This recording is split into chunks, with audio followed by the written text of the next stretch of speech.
gentlemen, turn your speakers up. It's time for the On the Mark Wrestling Podcast. Turn up the bass.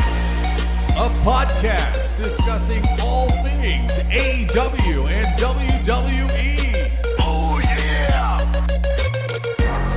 Let's meet the hosts. First, a man hailing from the hub city in Indiana. He goes by @TooSweetKyle on Twitter. The host, Kyle Gagliardi. And your co-host, hailing from the valley of Lake Tahoe. He goes by @JimTuck89 on Twitter. Jim Tucker.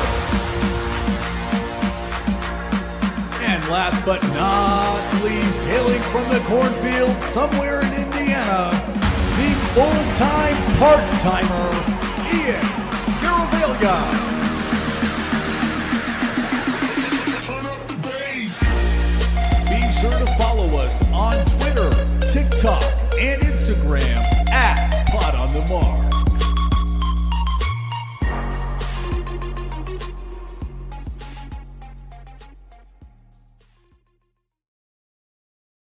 What is going on, everyone? You're listening to the On the Mark Wrestling Podcast, hosted by the Marks, for the Marks, and I'm your host, Mr. OTM, Kyle Gagliardi. And joining me is my good friend, Jim Tucker, or as I like to call him, Tucky! What's going on? Kicking it old school. This feels good, man. I took a week off, come back to OTM. Ian's not here, and it's the OG duo right here, starting from 2018? 2018, right? That's good. I think it was 2018. 2019? It's been a long time. Something like that. I don't know. I've been doing this for a long time. You've been doing this for a long time. I feel like it was like fall season. We kind of got into it, and then COVID hit like pretty quickly.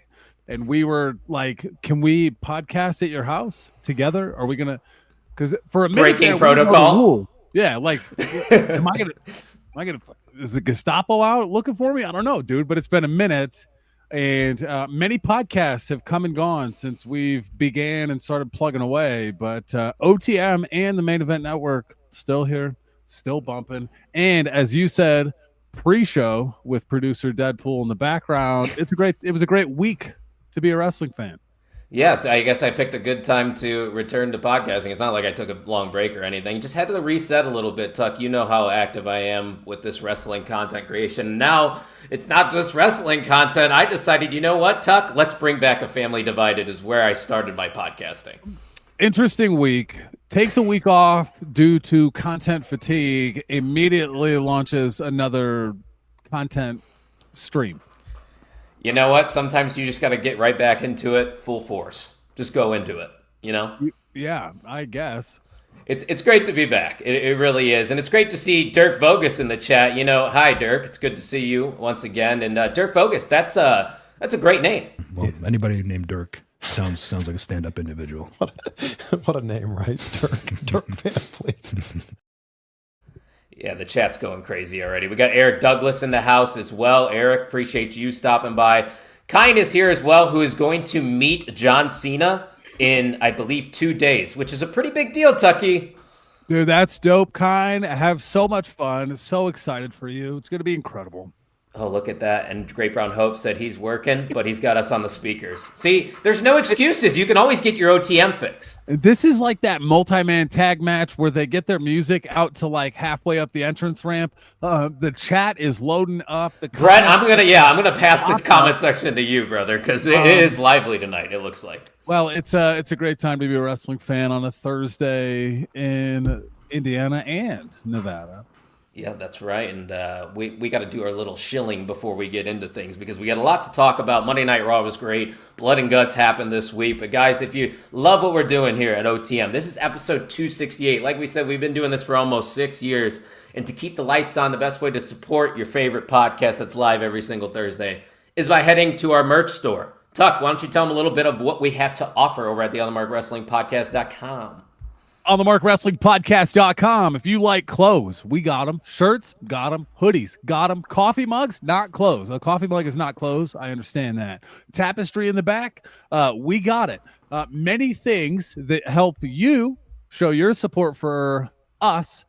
And also in that purchase, you help pay a couple of the bills, so a little bit. And, it's not wildly expensive, but it is certainly not zero to keep this boat afloat, Well, you know what's free?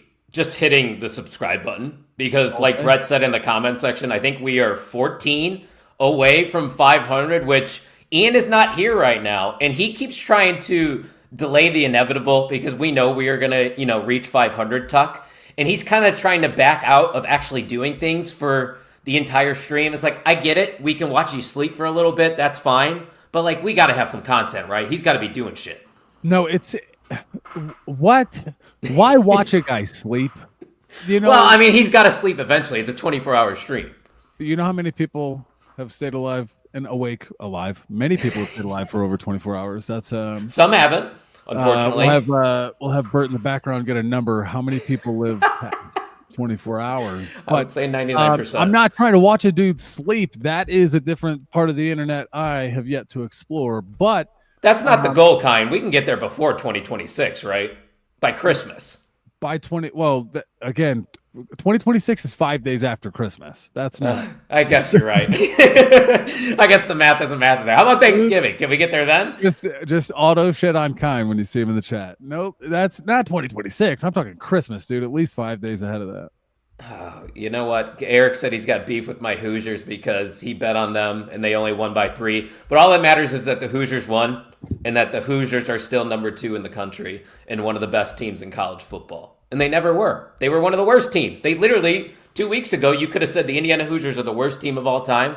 Now it's the Northwestern Wildcats. Fun fact for you that you didn't ask for. This is crazy. IU football, Kurt Signetti, what a polarizing human. Compare Kurt Signetti to a WWE manager. Kurt Signetti. Or a superstar. Well, Paul Heyman is a legend, and he knows how to talk, and he's got that swagger about him. But what about Bobby the Brain Heenan? I think the chat might respond to that. Now, that's a long time ago for me. And perhaps Mr. Cincinnati's here. Look at that. How about that? He said he loved the Christian meme. He's been here, dude. Minutes. Oh, okay, fair enough. The comments are going crazy. Brett's keeping up with it. He lost 3K. I don't know if I believe that. There's no way you're betting 3K, Eric. You got money bags? To have 3K to bet. He did beat me in the SummerSlam Hall in Cleveland. People forget. And I'm not beat often. You're not beat often. He is not. You know where you else could spend that 3K though, Eric? Well, no, you got to double down tonight and sweeten up that pot, Joe. Eric, you got to go.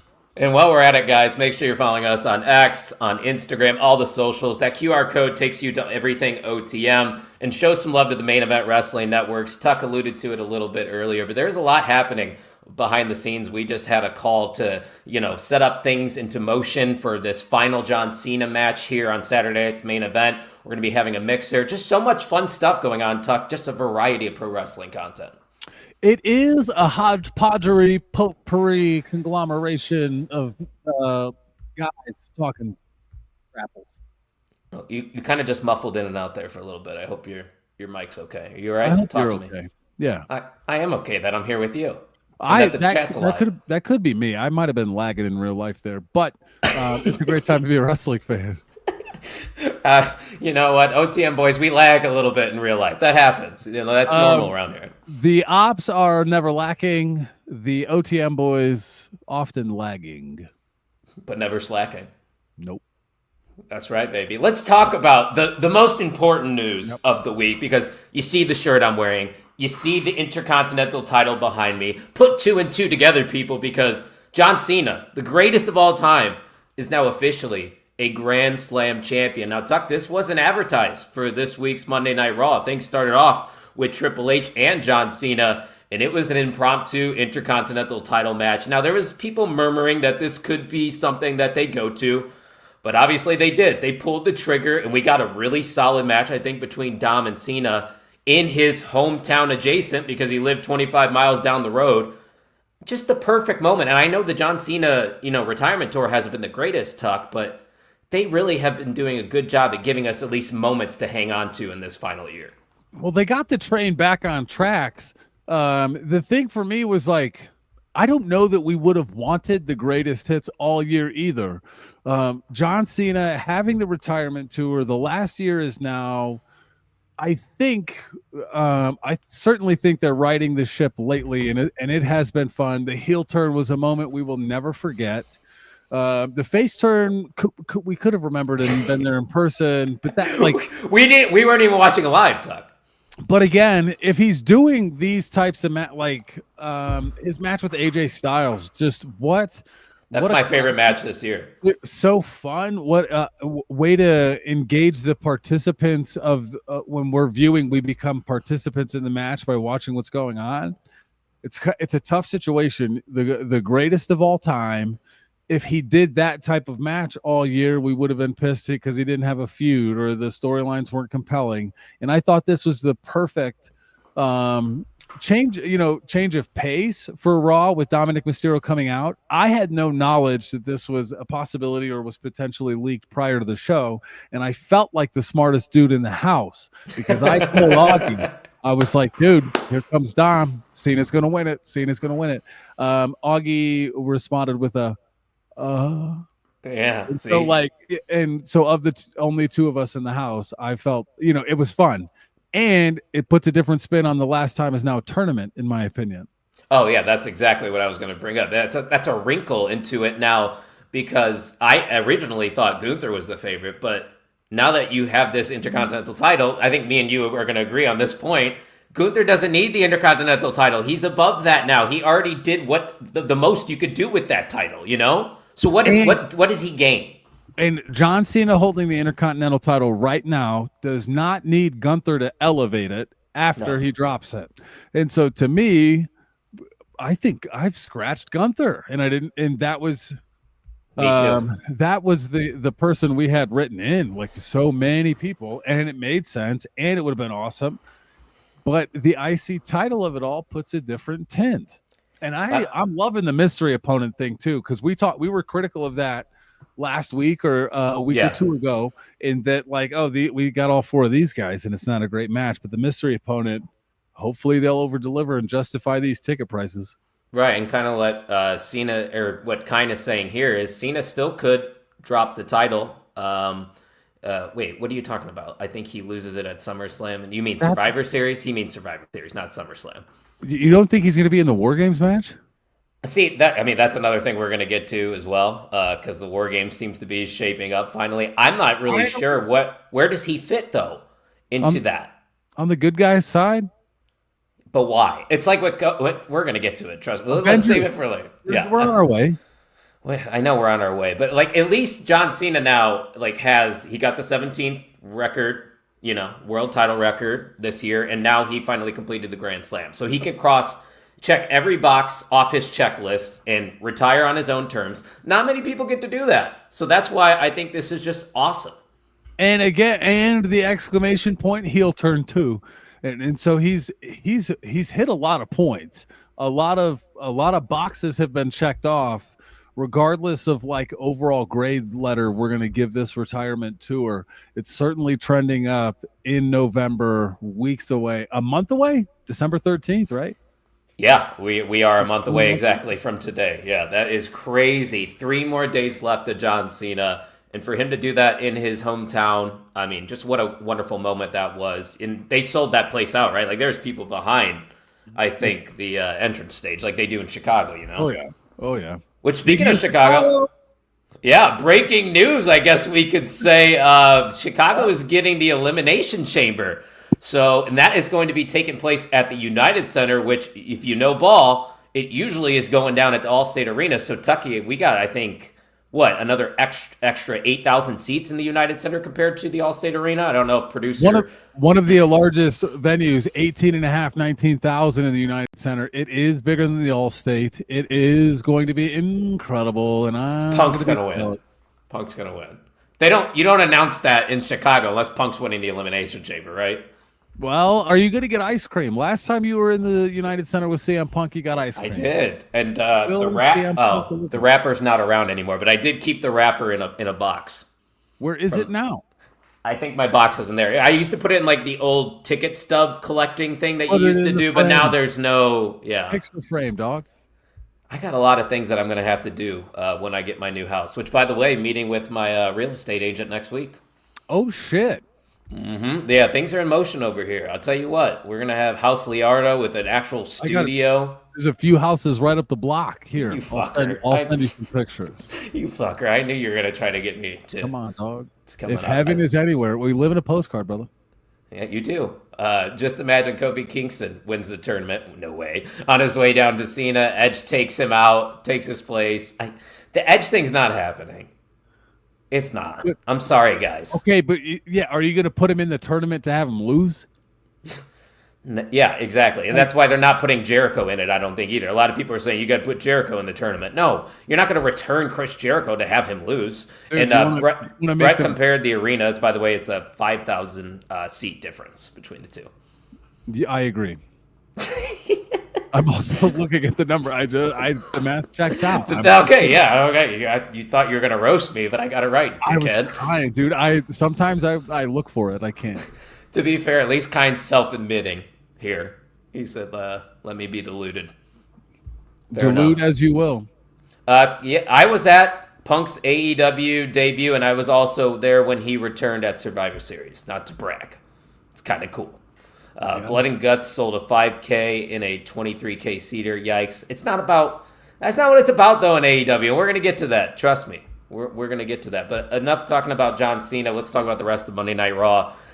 You guys talked about Rusev a lot last week, and I agreed with what you guys were saying. I think even Bert was the one that brought it up, that the Rusev thing just doesn't work for me. And apparently it's working for them because they had Rusev go over on Damian Priest in this tournament. Like, why? Yeah. Priest is dead in the water, isn't he? I don't... The thing that makes me nervous is he's going to need... The thing that, like, the Damian Priest, Rhea Ripley of it all... Rhea Ripley made him more credible right now. Body-wise, he's not as strong looking as he was. Like, he's kind of floating. He's definitely floating, that's for sure. I agree. I don't know what's going on with him.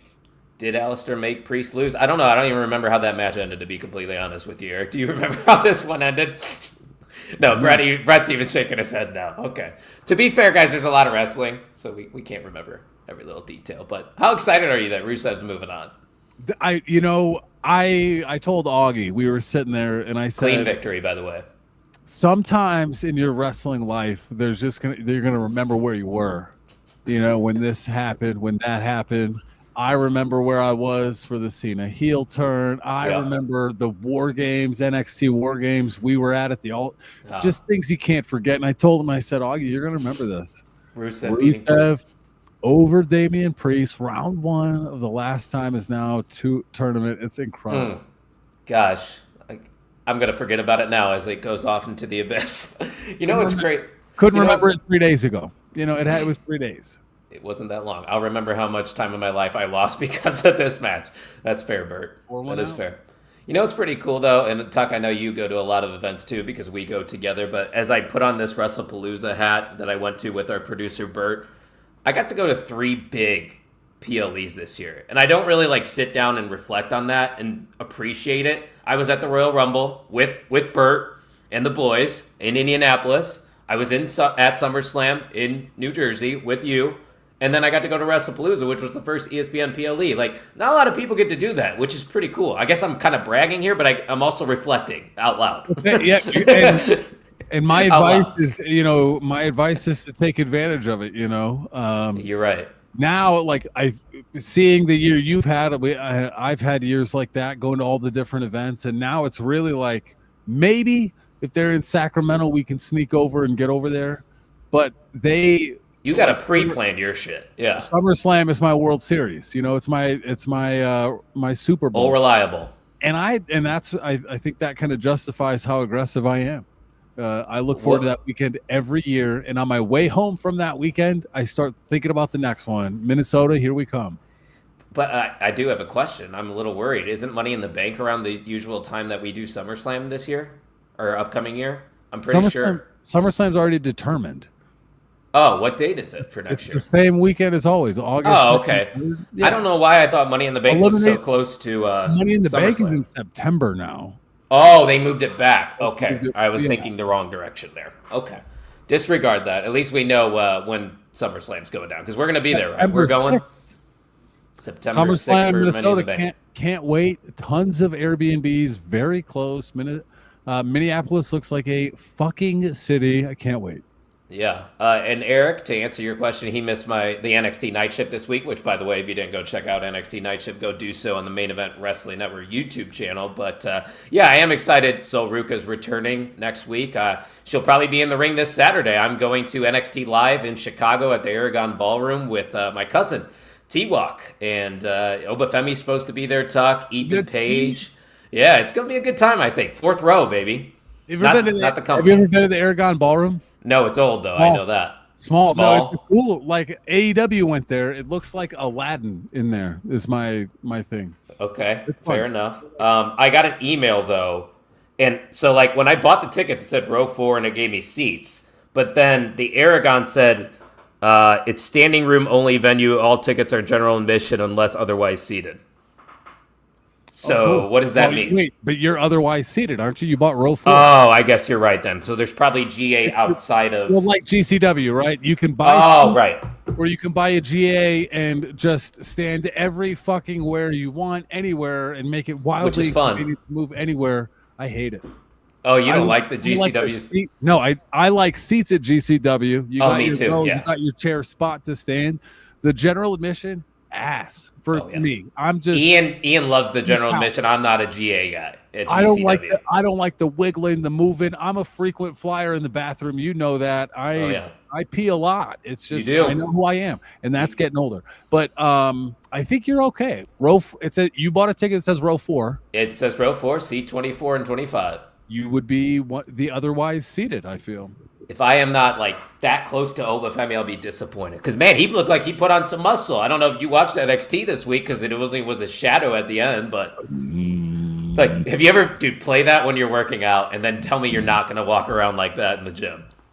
Tell me you don't do it. You'll do it. I'll do it tomorrow. Well, I work out with the high school baseball kids, so they're not going to understand it as I'm barrel walking down the weight room. Just get the camera feed and then post it. It'll go viral, I'm sure. Yeah. Peas a lot, Tuck. I get that a lot. I've heard that. That's not the first time ever. I think it might be. But hey, War Games, you were talking about it earlier. It's shaping up because CM Punk has found some friends. It basically is the all-star babyface team against the Vision with Logan Paul, and we don't know who the other members are as of now. So as it stands, CM Punk, Cody Rhodes, Jey Uso, which... we all see the writing on the wall there. Jey Uso is going to turn heel in that War Games match, and the babyfaces are going to lose. But the question marks for me, Tuck, and I really can't say it with confidence, is are they going to go 4 or 5 here? And if so, who is going to be the people that fill in? It's got to be 5-on-5 at least. Well, right? the women is only 4-on-4 right now, and they haven't said they're adding 5. Well, you got to tune into SmackDown tomorrow to see what happens. You're probably right. Or you got to tune into Raw or something. I don't know. I don't really know the rules between the Raw and SmackDown things, you know. Yeah. But I think you got to go 5-5, and that's why I think Cena folds in with the baby faces. So you don't think Cena does an IC title open challenge on the card? Because that's where I would see him better fit. I don't think you want John Cena in one of his final dates risking injury in a War Games match. That's just me. Have him do come Roman. In last. Have him get Roman in there. He could be the 5th. Well, that's what Kyne's saying. Cody, Jay, Punk, Roman, Cena, Braun, Bronson, Logan, Brock, and... Brock Lesnar would be dope. Brock's definitely going to be in it. You know Brock's coming with Paul Heyman. Yeah. Who else is the Paul Heyman of it all? Is this the Austin Theory time finally that everybody is talking about and won't shut up about? I'd like it. I would love it. Oh, you'd love it. You're an Austin Theory guy. Day one, some would say. I've been an Austin Theory guy for a long time. All right. You might as well just not even get a chance to win MVM after that comment. It's a no from me, but it's a big yes from Ryan Bogus. This is a big yes for me because I forgot about him and it makes sense. Drew McIntyre's beefing with Cody still. Bert's right. It's got to be Drew, right? Okay, there's your spin, right? Come on. There's your 5. Yeah. I still don't think Cena's in, so that's why I'm trying to think if Cena's not in, whose side's... Oh, Jimmy. It would be Jimmy Uso. That's who it would be. I just figured it out. That's who I think it's going to be. I think the Usos, Roman, CM Punk, and Cody are going to team up. Because there's going to be a lot of dissension within the bloodline. You know that's the story they're telling right now with Jey Uso. But Drew on the other side makes total sense. That's got to be the direction they're going. Cena open challenge, he loses. He's not going to lose his open challenge. But then who challenges him? There's a Carmelo Hayes, who's not in the tournament for some reason. There's a tournament going on for his final opponent, but it's not for the title. It was always for the opponent. Yeah, but it never was for the title. It's just now that's an added thing to it. But that's what I'm saying. Now, it's the last time is now. You'll be John Cena's final opponent, and there's a 16-person bracket for it. But to be his second to last opponent, you can be who the fuck ever. Yeah, I guess I see where your logic's coming from there. I don't think I want to see John in the War Games because I'm worried about his safety and just getting to the finish line at this point. But I guess you could have him come in last, right? Have John be the finisher and get his revenge against Brock Lesnar, probably. Yeah. Or they do Kind saying do Cena match versus Dom again, and then the main event's announced is Punk, Cody, Jay, Roman, and question mark versus that team. And then no one comes out until Cena does, or Randy. Oh, Randy's a name we haven't even considered, Tuck. That's a decent shout. I could see that. With the bad guys, though? Oh. No, with the good guys. Taking that last mystery spot if John were to hypothetically have a rematch. I would be okay with that. But then you got the J turn of it all. I think there's Randy. Yeah, well, that's what I'm saying. I think there's some Randy of it all that could be in there, too. I don't know. I like that better, I think. I like Randy in it. Kind, you might have booked it. You might have booked it better, as Mikey Wilson would say. What happens to Jay when he turns heel, though? I'm not even interested in Jay when he turns heel. Are you? That's what I'm saying. It's not like it has a weird energy to me. Like he in general has just like an offness right now. It's not clicking. We've been doing a lot of the same thing for kind of a long time now. We've been doing a lot of eating. Well, and WWE is fast fashion now, dude. It's what is in right now. You don't. Well, they do slow stories though. This is a slow story.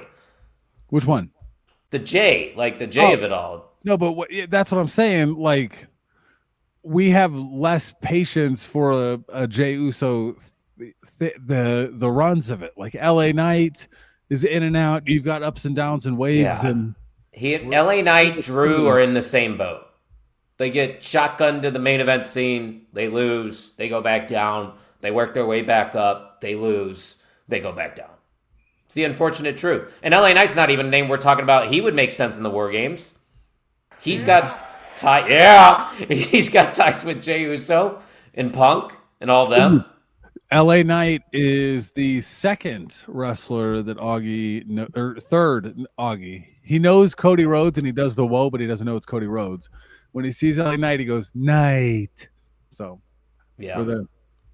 Yeah, no, they might not reunite the Usos, Eric. I was just throwing out names. LA Knight actually would make more sense on the babyface side.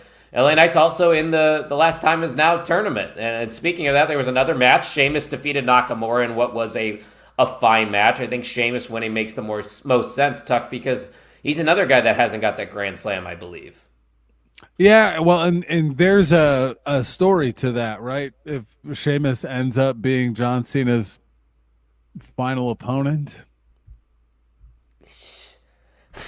would that be underwhelming, Sheamus? I think absolutely. So. I think so, and that's no disrespect to Sheamus, because he's a Hall of Famer. Sheamus at Great Balls of Fire, the random B-level PLE that Cena could have been on, and never in my life did I think I was going to hear Great Balls of Fire reference on this podcast in 2025.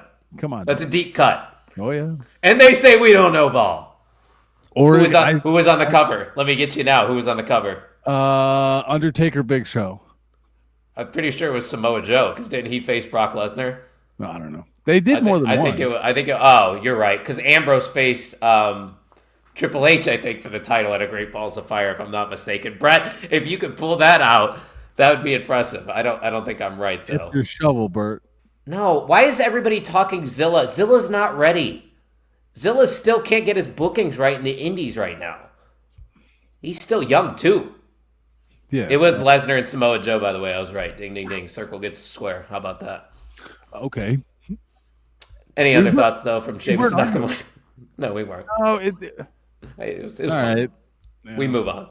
Let's move on to more exciting things, because this is the one thing that did piss me off. It's the most telegraphed heel turn in the history of wrestling. Nikki Bella turns on Stephanie Vaquer because that's what Stephanie needs to get elevated to the next level, Tuck, is by beating mediocre Nikki Bella. Well, How shocked were you when Nikki Bella snapped and turned and hit her with that belt, man? I didn't have that same conversation with Augie about this being a night you'll never forget. I did think it was kind of funny that it happened in Boston. And, their exes. And the crowd had a reply on her way out. They said Cena left you. Smart decision, then. Yeah, whatever. Okay, Dude, so it's fine. She's not beating Stephanie, so who cares, right? This is a couple weeks thing that's gonna happen. This is the Survivor Series match. Stephanie's gonna win. And Stephanie's probably not losing that title until somebody wins the Rumble. That would be my guess. Well, Even though I think Bianca could win the Rumble and face Jade. That would make a lot more sense, too. But they could do that without winning the Rumble, you know? I know you love that. oh, I know you love that. Could not care less. Still mad she was at 30 at the Rumble. Yeah, that was... Remember when we were thinking that could have been AJ Lee and it was Nikki Bella? This is a hot take. This is a take. Why are we even pulling it up on the screen? I'm not sure I agree with you there, Kind. That is a very hot take. Why would you take the title off Stephanie Vaquer right now? I don't think it's a hot take. A hot take is something that when you touch it, ooh, hot. I don't think that's an ass take. That's an ass take, bruv. That's what that is. I don't want to. I don't. Yeah, it's like 1 a.m. where he's at right now, so we can't hit on too much. Oh, he was joking. I'm joking. Thank God. I'm joking. Yeah, you better say that, Kind. Last thing from Monday Night Raw, though, we have new women's tag team champions as the Kabuki Warriors, or as we like to call them, the Kabaki Warriors, defeated Charlotte Flair and Alexa Bliss, which honestly, I kind of was surprised, but I'm not mad at it just because of how, the work the Kabuki Warriors have been doing on Raw has actually been pretty good. Well, it justifies the time they've had. It's been an interesting layer, and what it showed to me was that interesting layers that are existing can pay off, and it also makes sense. Charlotte Flair, Alexa Bliss can go do some things, and it was great too. Their run was actually beneficial for both, I think. And they won when they won. It was like, okay, we're doing it on Raw, okay. Well, and they're also investing a lot of time, too, into the women's tag team scene. And we now have a new team with Lash Legend, who just got called up with Nia Jax. Significant amount more time than SmackDown. You got that right, which it's crazy because there's never been a time where I'm actually invested into the women's tag scene, but I can finally say that now I am. I'm in. This is cool. And I thought Motor City Machine Guns were going to be a good reset button. Okay, we're gonna jumpstart it here, and then you hear Ray Phoenix and you hear Penta, and you're like, okay, there's something. It's weird that there are so many great tools and pieces that could definitely benefit that tag. It feels like they're missing the boat. Yeah, because you're right. This is not our full-time job, but I feel like it's obvious, right? I thought it was, but we talked about that. Yeah, I'm excited for the women's tag though. The Lucha Brothers versus the New Day. You can have some Fraxioms in the mix. Motor City Machine Guns, DIY, the Wyatts, Street Profits. I mean, come on. Think of your Pretty tag deadly. division. Yes, boy. Which, by the way, I forgot his name. Not Elton Prince, but Kit Wilson. Kit Wilson has a weird new theme song, man. Weird vibes. Yeah. Not great. Hi, Mom. What's happening? Hey, shout out Donna. What up, Donna? We used to have the sound effects, but we don't have somewhere. It is somewhere. My life is a mess. I don't think it's a mess. You're just a busy person, Tucker Talks Turf. I'm trying. We're growing. That's a mouthful to say, by the way. Tucker Talks Turf. People love it. Yeah. Yeah, Triple see, T is, you could also call it Triple T. People say I don't really call it that, but people have been calling it that. I guess so. You might be right. Liv could be another name to win the Royal Rumble next year for sure. Yeah, You got a little Liv fatigue, don't you? I love Bianca. Don't we all though? How's she doing, by the way? Where's she at? I got to text her. You don't have her number. You don't. Bert, do you have her number by chance? I don't think our producer doesn't have Bianca's number by any chance. I'm always unsettled when Bert turns his camera off. He turned it back on for a second though to nod his head, saying that he does. Eric says, "Let Bianca win the Rumble, Rhea or Liv win the Chamber." I'm not mad at that. That's something. I'm not saying they're not talented. I just think with the state of the mid-card booking, it could be better for the wrestlers to have those feuds. What's he talking about here? Let me go back to his point. Where is it at? He said, I think that the women's tag division on the main roster is a waste of time and talent. See, I don't think so. I disagree, I think. No, I'm happy with it. I don't know. Yeah. Because, other than the women's titles, what else do they have to fight for? They don't. Oh, I guess they have mid-card titles now. I guess I walked into that one. That's what Kine is literally saying. So yeah, I know. I see that because he's saying I'm not saying they're not talented. Yeah, the mid-card titles. Okay, now we're piecing the Chelsea Green of it all. That was a thing. It's fantastic, by the way. Yeah. Those Chelsea Green and Ethan Page are the best act in wrestling right now, and I don't think I'm crazy to say that. They should be in the main roster. But anything else in WWE catch your eye before we move on to and talk about both those blood and guts matches? WWE catching my eye. I guess we could talk on this. Do you think Julia's been done dirty by her loss there in that quick win by Chelsea Green? No. If anything, she's going to go into the main event scene after this. She just got here. She's going somewhere else. She'll be fine, guys. Just like Dom. Dom will be fine because, like you guys said last week, Dom's probably going to face Ray for the AAA title at Survivor Series. I think we're in reset season a little bit. Reset the deck a little bit. Shuffle it. Shoot your shot. Try things. Yeah. See, where it's going. Surprise wins are fun, Tuck. That's what makes wrestling great, right? Turning on that show and seeing Chelsea win in 90 seconds. You don't see that every week. Yeah, and Julia, I don't think Julia was hurt from it because she never really had a lot of stock to begin with. No, this is going to be a step in the right direction. Like she had stock. I'm not saying she didn't have stock, coming up from NXT, but the way she was positioned with that U.S. title was doing nothing for her. Yeah, right. Absolutely nothing. I agree. Just a waste. Chelsea should challenge Stephanie. Ethan should go after Cena. Okay, let's not go that far. They're good where they're at. Eric keep them where they're at. Yeah, hey, even though they are great. Guy says, not just that, the entire booking of the mid-card reign had nothing proper to work with. She's not been booked right at all. They can throw her in the main event, but she's not presented as a threat. She has not yet been presented as strongly as she will be, in my opinion. I think they're kicking her in the shin a little bit to send her further. I think. I don't know. I hope. Yeah, I think we're just being the optimist that we usually are. But it's true, though. It's true.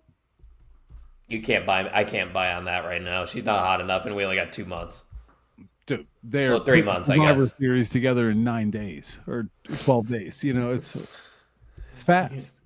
I guess you're right. But let's pivot. Let's go on over to AEW because they had a big show this week, and Tuck really wasn't aware about it until I texted him. So I'm glad I told you to turn it on because it was a really good show. It was one of my favorite episodes of Dynamite this year. We're only going to talk about the specific blood and guts matches because that's what really took up most of Dynamite. And we started off hot. The women's blood and guts match, the very first one in the history, and to perform that match so perfectly. And I'm saying perfectly because this match was 45 minutes, well-paced, and I never got bored. They kept my attention from start to finish. Multiple stars were made throughout, Tuck. I mean, just the visual itself on Sky Blue. Just to share a little bit of your thoughts with this one because I thought they executed this to perfection. Well, they called it blood and guts, and I think that's what we got. Certainly in the opener here, Harley Cameron had a face towards the end of the match. The camera was on her face, and she had this look on her face like, what am I doing? Like what choice What have did I get myself into? like, yeah, what kind of shit did I get myself into? And for those women to throw it down like that, I thought was incredible. And I don't know that a blood and guts match like that happens on the women's side and work. It was a much Different different beast. lane. Yeah, it was fascinating to me. Well, the thing I enjoy about blood and guts matches is it's different than the WWE because you can escape the cage and there's no ramifications to it. You can get out of there, try to sneak out of there like the Triangle of Madness did, which was another great wrinkle in that match. Julia Hart and Tekla just climbing through the post to get out there and get some weapons. Megan Bayne looked like a superstar. She even had some blood all over her. And by the way, I believe Megan Bayne flew in from Japan 2 hours before that match and still performed at the highest level possible. So kudos to her. Like, that's the thing we talk about in the past, Tuck, with the War Games matches and whenever Survivor Series happens, is that you can have so many different people be made a star. And I think that's what happened here in this women's blood and guts match. Not just the winning team, but people on the losing team as well. Like Toni Storm's facials there at the finish. So good. Yeah, it's effective in kind of those Royal Rumble moments where you can use the Royal Rumble to definitely set your main event scene, but you can use eliminations throughout the Royal Rumble to send buckshots in one direction or the other.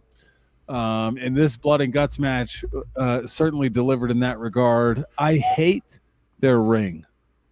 Really?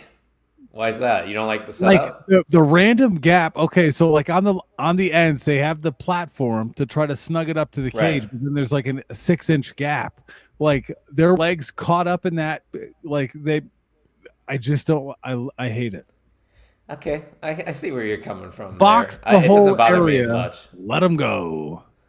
They definitely let him go in this match because like the Chris Statlander and Mercedes feud was elevated as well in this one. When frickin' Marina Shafir came into the match, she put Chris Statlander through those nails on the outside. It's like, okay, the Death Riders are here because that's what Marina Shafir does, and she's someone who I have talked bad on in the past. You might have too. But I actually, coming out of this blood and guts match, I'm like, okay, Marina is actually somebody I could see in the world title scene. Do not fuck with her. Yeah. That's what I got from it. And that's what she's needed too.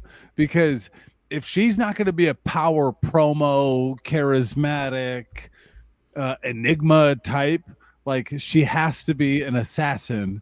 And that's what I thought she was last night.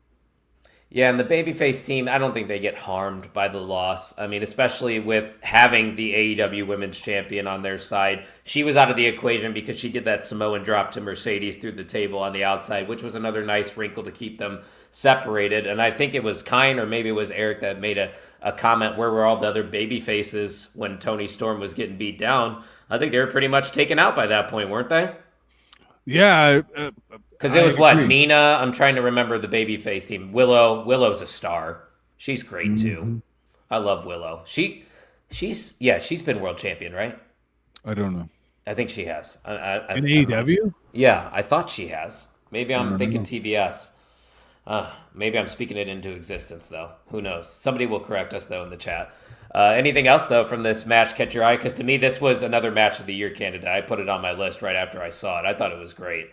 No, dude. They gave that away on TV. For free! No, I was really impressed with it, and I felt the production of the whole show was big. It felt like a great show. Didn't it feel like a pay-per-view? Yeah. It did to me. And I think I texted it maybe to Ian or maybe it was in our group chat. I don't really remember, but I was not falling out of AEW. Like, I was tuning in every single week, but the interest wasn't there. I was just kind of sitting on my phone, looking up, doing one of these, But Blood and Guts was a show where I'm glued. Like, you got me from start to finish. And the women's match and the men's match by no means was bad, but I think was leaps and bounds better. Well, and the first women's match too, like there was a little bit of history with it and the layer of it. Like the first women's Hell in a Cell match was really good too. Yeah. And then it just absolutely knocked it out of the park. So the men had a tough act to follow. But they did a good job too, man. I thought the men did a solid job. I was struggling there at the end. I was getting a little tired, but we had the Death Riders, of course, on one side, and then you had a babyface team. We had the Paragon, which is Kyle O'Reilly, Roderick Strong, Orange Cassidy was in the match, Mark Briscoe, and Darby Allin, of course. And once again, similar to the women's match, a lot different stories going on throughout. Darby Allin and Moxley's stuff just keeps on going. Like that table spot on the outside where Gabe Kidd got involved and Darby's ass was on fire again, Tuck. That man's crazy. That is so shocking that happened. Is that the least surprising thing for Blood and Guts? No. Yes. Like it's almost become an expectation, but I also think it comes from a place of respect from a lot of people that see it too. And I don't think it's unfair to expect it when that becomes part of the brand, but yeah, I thought it was great. I particularly loved the Mark Briscoe run-in where he's delay, just a fucking spark plug, and he comes out, and I distinctly remember that being enjoyable, and maybe because Augie was entertained at Mark Briscoe. How can you in not? That type of match, Mark Briscoe comes out of nowhere. He's the Kung Fu Chicken. It was fun. That was, and we never rehearse this stuff, never talk about it. But that was my biggest takeaway from this men's Blood and Guts match. Even though Kyle O'Reilly gets a huge statement submission there in the end, he basically is the Death Riders' Achilles heel. They can't figure out Kyle O'Reilly, which is another great story that AEW is telling. But Mark Briscoe is a guy that you just can't help but love. He has that natural babyface feel to him, and he stole the show. Him and Wheeler Yuta on top of the cage the whole time. Brilliant. Good stuff. And everything just, once again, made sense. It wasn't as good as the women's match, but it still delivered. No, and it was like, I think part of it was with the women's match, the lengths that they went for a women's Blood and Guts match, they laid it all out there. And the men's had a hard-hitting match that has almost become standard. We see that almost every month in AEW, you feel like, right? Yeah, I'm interested to see how our reaction to next year's women's Blood and Guts matches, because they have a high bar. I feel like that women's match specifically, like you said, is going to be one that it becomes the measuring stick. But that is a great place to start if you're AEW. Who becomes the Io Sky of the women's Blood and Guts going forward? You know somebody's going to do a spot like that. Tekla. Yeah, she's crazy. It's just nasty. Like I like that group. The Julia Hart, Sky Blue, Tekla group. It's something. I don't know if they need women's trios titles because Lord knows they don't need any more titles. Didn't they just introduce a new one? And I don't even know the name of it. I think they did. International, not. It is the national. Yeah, the national champion. But they had the international champion at one point, didn't they? But now they have the continental. I don't know all of them. It's a lot. I'm trying to think of other spots from this men's Blood and Guts match. I mean, let's go back to the Kyle O'Reilly of it all, because this is a guy that was in the background for the most part in AEW, like hanging out in the conglomeration in the background with Adam Cole. Adam Cole's unfortunately hurt. He's not on TV, so they throw the Paragon into this Blood and Guts match. And now he's a guy that may be positioned for a main event, which is crazy because I never viewed Kyle O'Reilly as a main eventer, but I'm not mad at it, Tuck. Well, I think it goes to show that main eventers can be made. But you have to, I think there's so many dynamic personalities in pro wrestling that you have to hit the right button at the right time. And that's all about timing. Needed. Yeah. All about timing in professional wrestling. What do you guys think is next for Moxley? I think he's still going to be beefing with Kyle O'Reilly. I think that's the direction they are going, is that he's just going to try to take out Kyle O'Reilly and Roderick Strong, more than likely. That would be my guess, Tuck. Yeah, I agree. But other than that, men's, Blood and Guts match, really good. But the women's That stole the show for me overall, though. AEW Dynamite was a great show. Adam Hangman Page versus Powerhouse Hobbs was incredible. Like the finishing spot in the crowd, it legitimately, and we said it earlier, felt like a pay-per-view. And that's why it was exciting for me to get back here, get on the podcast, and talk wrestling, because we actually got good wrestling this week, Tuck. And there's some big shows coming up once again. And before you know it, we're going to be talking about the OTMEs, which I believe we are only a month away from. I don't think we set that date. Is it the 18th that we're going to do? The 18th is the date, which puts us like we got to get organized. Right? Yeah. We're going to have to start setting that shit up. Yeah, I'm excited. It's going to be awesome. Will you be able to help me with that? You usually do, because you're my guy. Come on. Okay, good. Whoa, can I make it 3 OTMEs in a row? We can only hope. Would that be 3?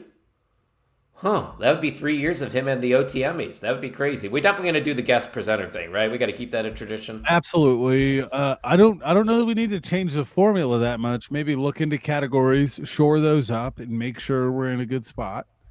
I think there was a few things that we said we wanted to add potentially last year. I'll look back at our old episode, but if nobody watching right now or at a later date knows what we're talking about, the OTMEs is our yearly end of the year professional wrestling award show. Voted on by the fans? Question mark. We might have to work on the voting this year. Where's the bots? I didn't ask you in the chat because I'm assuming you were going to agree with my decision here last week. I do. I'm not gonna lie. You guys last week frustrated me because I definitely deserved to be the MVM last week. I know this is my podcast and I make the rules, so I could have definitely won. Yeah, I don't. Sound guy, don't give me your shit. I should have won last week. You gave it to Tino. Are you kidding me? Tino's not even here. Where's Tino? He needed a week off like somebody else last week, in it. Hey, I guess that's fair enough. But we got ourselves an new MVM of the On the Mark Wrestling Podcast. He's back at the top. He's the 2024 MVM of the year. It is Kind. Clap it up, people. He's making a strong case for comeback. Back to back, people are saying. I don't know. That's why I'm going to go to my list I got here, and then I'll give you a little update on where we're at. So, Kind has now officially tied our producer, Brett Haskell, for the second most reigns of 2025 with 7. He is still 4 reigns behind Hot Sauce Bill Moss, who was nowhere to be seen tonight. Wow. Nowhere to be seen. I didn't Eric, you were second place. You were close. You were there. I didn't realize Hot Sauce was having a heater. Yeah, look at that heater right there, dude. Wow. Come on now. So there's 2. That's solid. 1, 2, 3, 4, 5, 6, 7, 8, 9, 10 different MVMs this year. That's pretty cool. 10's not a bad number. No. But Kind's tied for number 2 now. Hot Sauce too busy cleaning GP. Just I don't even think that's PG, Tuck. I don't even think that's PG, dog. You didn't say all of it. You didn't say all of it. That's right. Even though we're definitely not a PG show over here. We never said we were. But it was great to get back in the saddle again and chat some graps with you, buddy. We got Survivor Series, 2 weeks away now, I think? 2, 3? Yeah. So it goes Full Gear, then Survivor Series. Oh, shit. We got Full Gear. Okay. 22nd, 29th. So I've got 3 weekends here. I got my birthday coming up on Saturday. We got a night Friday night in Lake Tahoe, at Lake Tahoe, not in the lake. It'll be cold. Oh, okay. Yeah, you don't want to. Yep. Friday Lake Tahoe this weekend. Then we got Full Gear, which I will be tuning into and purchasing. Oh, no doubt. Then we got Survivor Series, which I could be at but won't be at. And at this point, I'm not mad that I'm not going. Yeah, that's fair. Mm-hmm. I can see where you're coming from there. Thanks, Kind. He said, love the show, boys. Keep that shit going. Definitely keeps me interested with keeping up with wrestling, even when I can't. He's an OTM for lifer like Cena in the WWE. We got a lot of guys for life over here at OTM. And if you like what you're doing, guys, hit that subscribe button because we are on the road to 500 subscribers, and we can't do it without your help. We are here every single week, Thursday nights, live talking wrestling. And when we say it's by the marks, for the marks, Tuck, we mean it. We can't do it without them. We're in it. We're in it. We love it. You love it. We love you. You love us. And that's what it's about. Pro wrestling. It's a great time to be a fan. It is a great time to be a fan. So if you guys want to go check out our merch at the onthemarkwrestlingpodcast.com, Christmas is coming up, guys. You need some gifts? We got you covered. I mean, everybody's looking for that OTM hoodie or that honorary Mark t-shirt or that coffee mug because it is Christmas time. Put a little hot cocoa in it. Get your OTM coffee mug. Let's go. And nobody's going to be upset if you get them, the OTM hoodie. They're going to be mad about it. They're going to be jealous. Some people may be a little confused. They're not going to be mad. Yeah. This is a flex, by the way, by Kine. That is a flex. He doesn't listen to any other wrestling podcast. And you definitely could, but we do appreciate that he is a OT homie. That's right. So, guys, if you're a homie, follow us on all the socials, on X, on Instagram, wherever we are, at Pot on the Mark and at mainevent_net. Tucky, why don't you send us home? Ladies and gentlemen, it's a great time to be a wrestling fan. We got Full Gear coming up. We've got Survivor Series coming up. We're coming off one great Raw, and we're a day away and a sleep away from SmackDown. Will it keep the same energy? We've got the Last Time Is Now tournament. We've got Full Gear and Survivor Series on the horizon. There's many things to be interested in, and as Kyle said earlier, it's a great time to be a wrestling fan. Ladies and gentlemen, we'll see you next week. Thank you for listening to the On the Mark Wrestling Podcast.